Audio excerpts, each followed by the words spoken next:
So are Justin and Hailey Bieber on the verge of a total collapse, or are they more in love than ever? It really feels like the public is getting two completely different stories. In this explainer, we're going to try to untangle these conflicting narratives surrounding one of the world's most watched couples to figure out what might really be going on.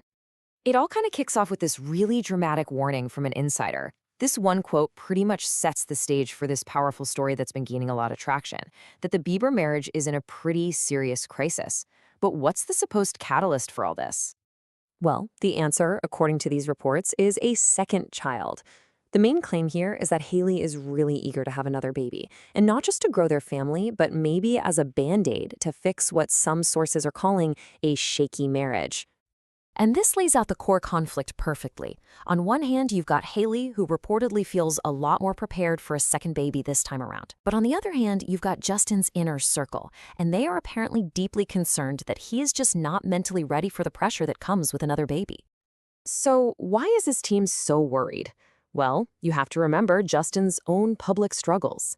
He's been incredibly open about his battles with crippling anxiety and depression, his past self-medication, and dealing with the death of his grandfather, who was a huge father figure to him.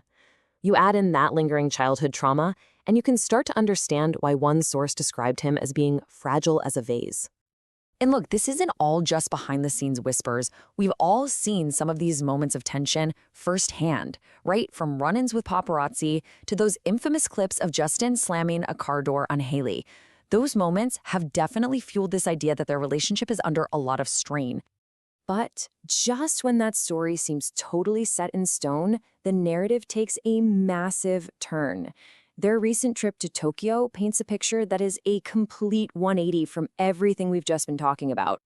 I mean, at the exact same time the reports of a crisis were swirling everywhere, Justin himself posted this from Japan, calling Hailey his beautiful queen and saying he's living in his dreams.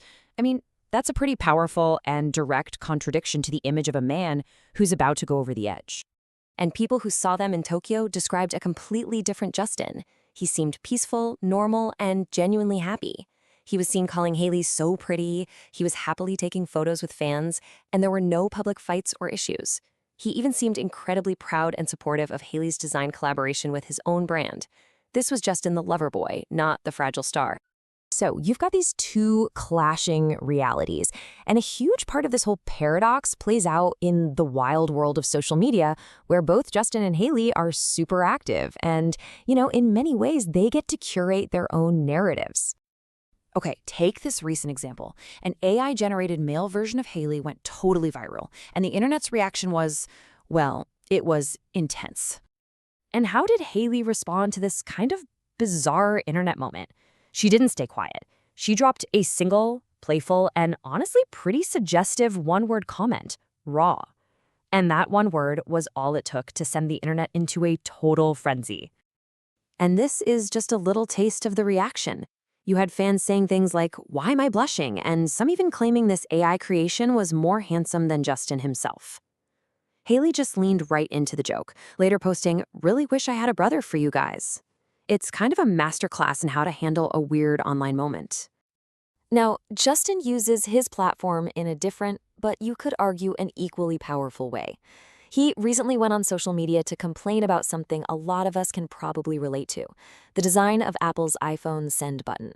It's a tiny annoyance, but because it's Justin Bieber complaining, it becomes a whole news story.